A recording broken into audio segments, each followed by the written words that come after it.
मौसम से जुड़ी जानकारी और लाइव मौसम खबरों के लिए हमारे YouTube चैनल को सब्सक्राइब करें और बेल आइकॉन दबाकर हर अपडेट पर रखें नजर। नमस्ते दोस्तों, मेरा नाम महेश फलावत है। आप सबका स्वागत है। आप सोचते होंगे कि जब मैं वीडियो बनाता हूं तो कभी मैं चक्रवाती हवाओं का क्षेत्र बताता हूं, कभी विपरीत चक्रवाती हवाओं का क्षेत्र, कभी निम्न दबाव का क्षेत्र, कभी वेस्टर्न डिस्टर्बेंस।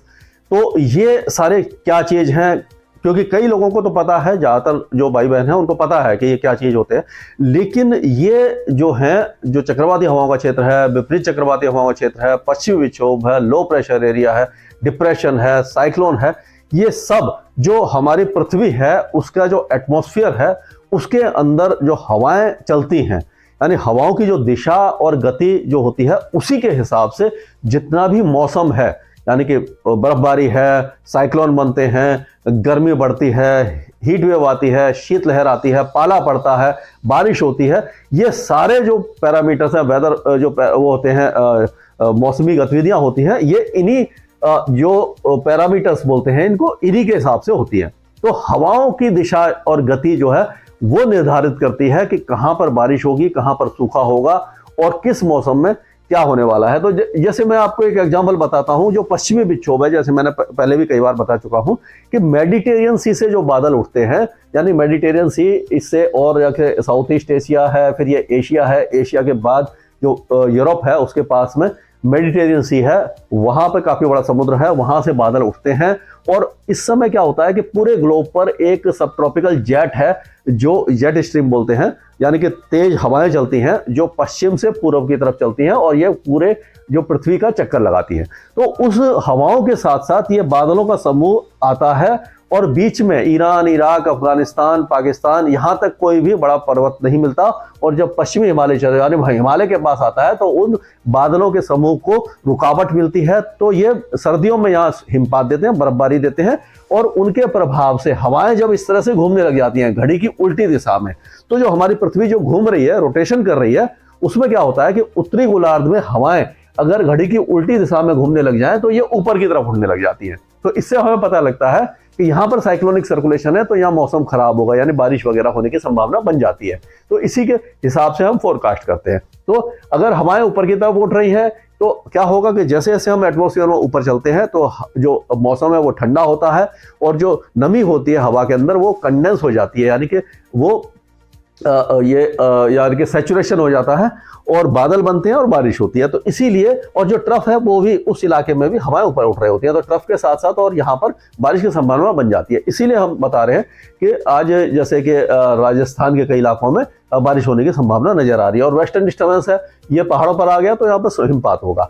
और ये जो विपरीत चक्रवाती हवाओं का क्षेत्र देख रहे हैं आप, ये घड़ी की दिशा में हवाएं घूमती हैं। तो जब उल्टी दिशा में घूमती हैं तो ऊपर की तरफ उठती है, और जब घड़ी की दिशा में घूमती है तो वो नीचे की तरफ हवा आती है। जब नीचे की तरफ आएगी तो गर्म होगी और वो बादल नहीं बनाएगी, बारिश नहीं होगी, इसलिए वहां पर मौसम शुष्क रहता है। तो ये कुछ ऐसे फैक्टर्स हैं जिसके हिसाब से हम आपको बता पाते हैं। और जो सर्दियों में क्या होता है कि जो इलाका है, पहाड़ों का इलाका, पर्वतीय इलाका, वो काफी ज्यादा ठंडा हो जाता है। जब ठंडा हो जाता है, अगर वहां से हवाएं आएंगी तो जरूर ठंडी होंगी। तो इसीलिए जैसे ही वेस्टर्न डिस्टर्बेंस निकलता है, जैसे ये वेस्टर्न डिस्टर्बेंस ये आगे गया, तो जो नॉर्मल पैटर्न होता है वो उत्तर पश्चिमी दिशा से हवाओं चलने का रहता है यूजुअली। अगर कोई बीच में ऑब्स्ट्रक्शन यानी low pressure area, cyclonic circulation नहीं है, तो नॉर्मली वो इसी तरह हवा चलती है।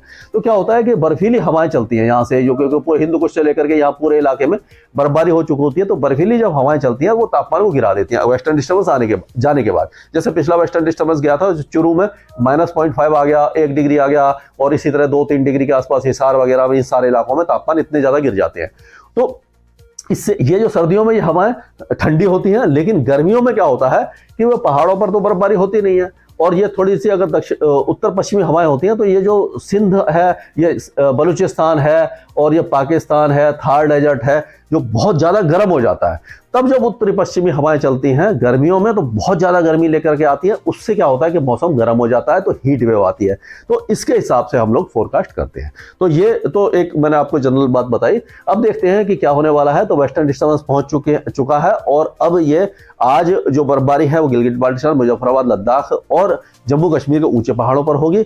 हिमाचल प्रदेश और उत्तराखंड में कल 29 जनवरी से 30 जनवरी तक अच्छा हिमपात हो सकता है। और उस समय जो शिमला, कुफरी और जो कुल्लू, मनाली, इन सारे इलाकों में भी हिमपात होगा और मसूरी के ऊंचे पहाड़ों पर ये हिमपात हो सकता है। और जो उत्तराखंड के ऊंचे पहाड़ हैं उनमें तो काफी अच्छा होने वाला है। और उसी तरह से हिमाचल प्रदेश और जम्मू कश्मीर के ज्यादा इलाकों में अच्छा बर्फबारी, हिमपात, स्नोफॉल होगा। और 28 तारीख को ये जो ट्रफ रेखा है, तो आज बारिश की गतिविधियां पूर्वी राजस्थान में होगी, कुछ गुजरात के इलाके में देखने को मिलेगी, यानी कि जो महसाना, पाटन है और अहमदाबाद, बड़ोदरा, गांधीनगर, इन इलाकों में हो सकती है बारिश की गतिविधियां। और राजस्थान के जो इलाके हैं वो जैसे कि सवाई माधोपुर, दौसा, करौली, भरतपुर, अलवर, अजमेर, जयपुर, टोंक और कोटा, बूंदी, बारन, भीलवाड़ा, झालावाड़, छिंदवाड़ा, चित्तौड़गढ़, उदयपुर, राजसमंद, डूंगरपुर, इन इलाकों में हो सकती है। और कल यानी कि 29 तारीख को हो सकता है कि ये चूरू, बीकानेर और जो है यानी कि गंगानगर, हनुमानगढ़, इस इलाके में भी हो जाए। और बाड़मेर, बलौदी वगैरह, पाली वगैरह में बूंदाबांदी की संभावना नजर आ रही है। कुछ इलाकों में ओले गिर सकते हैं। तो ये वेदर सिस्टम ऐसे रहेगा। और 29 तारीख को ये साइक्लोनिक सर्कुलेशन थोड़ा सा आगे आ जाएगा। इसके प्रभाव से क्या होगा, पंजाब, हरियाणा, दिल्ली और उत्तर प्रदेश के कई इलाकों के साथ साथ ये जो सारे इलाके हैं, यानी कि आप कह सकते हो ये जो इलाके हैं, मैं एक बार इसको पेन को ले लेता हूँ, तो ये पूरा पंजाब हो गया, हरियाणा हो गया यहाँ से, और राजस्थान के कई इलाकों को कवर करता हुआ ये इस तरह से मध्य प्रदेश के कुछ इलाकों को कवर करते हुए और उत्तर प्रदेश के कई भागों को कवर कर जाएगा।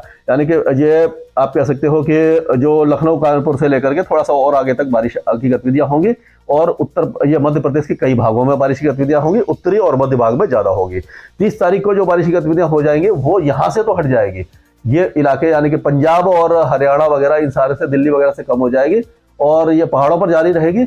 और उत्तर प्रदेश के कई इलाकों में अब ये क्या होगा कि जो उत्तरी मध्य प्रदेश है और उत्तर पूर्वी मध्य प्रदेश, यानी कि सीधी, सतना, सिंगरौली, पन्ना, टीकमगढ़, इन सारे इलाकों को कवर करती हुई प्रयागराज, वाराणसी, ये सारे इलाके कवर हो जाएंगे। हो सकता है कि सिद्धार्थनगर, कुशीनगर, गोंडा, बस्ती, गोरखपुर, इस इलाके में बारिश हो, या अगर होती है तो बहुत कम होगी, वैसे चांसेस काफी कम लग रहे हैं।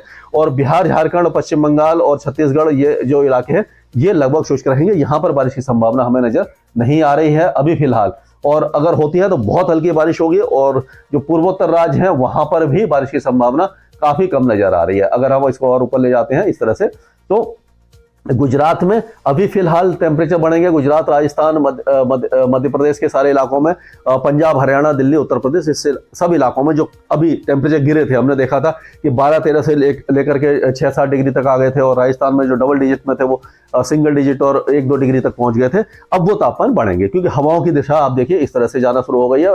अरब सागर से नमी लेकर के आ रही है और यहाँ बंगाल की खाड़ी से नमी आ रही है, बादल वगैरह बनेंगे, तो ये तापमान बढ़ने वाले हैं अगले 2-3 दिनों तक। 30 तारीख तक तापमान जो दिल्ली वगैरह में बढ़ेंगे। और 31 तारीख से एक बार फिर जो राजस्थान, गुजरात और मध्य प्रदेश के पश्चिमी भाग हैं, पंजाब, हरियाणा, यहाँ पर फिर से टेम्परेचर गिरने लग जाएंगे इस 31 तारीख से।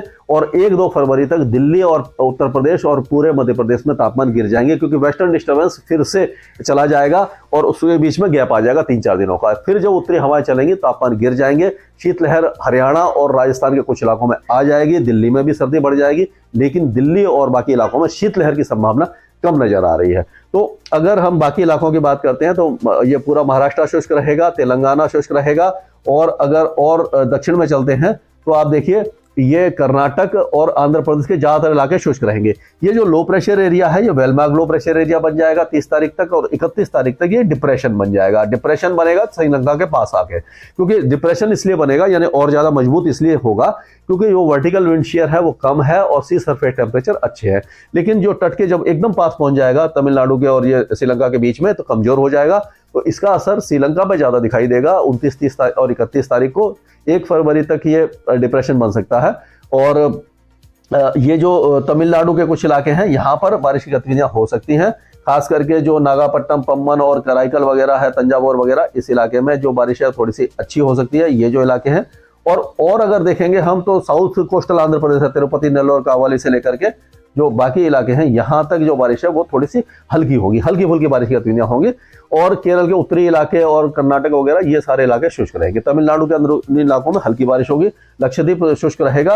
और अंडमान और निकोबार के जो दक्षिणी द्वीप हैं यहाँ पर अगले 24 घंटों के दौरान जो बारिश की गतिविधियां हैं काफी तेज होंगी, मूसलाधार बारिश हो सकती है। और हवाओं की जो रफ्तार है वो डिप्रेशन के कारण 30, 31 और 1 फरवरी को तमिलनाडु और केरल के तट पर काफी ज्यादा तेज हो जाएगी, 40 से 50 किलोमीटर हो सकती है। मछुआरों को सलाह दी जाती है कि उस दौरान वो समुद्र के अंदर न जाएं और अपने आप का अपना ख्याल रखें और थोड़ा सावधान रहें और सुरक्षित रहें। स्काई मैट वेदर में अभी के लिए इतना ही। मौसम से जुड़ी जानकारी और लाइव मौसम खबरों के लिए हमारे YouTube चैनल को सब्सक्राइब करें और बेल आइकॉन दबाकर हर अपडेट पर रखें नजर।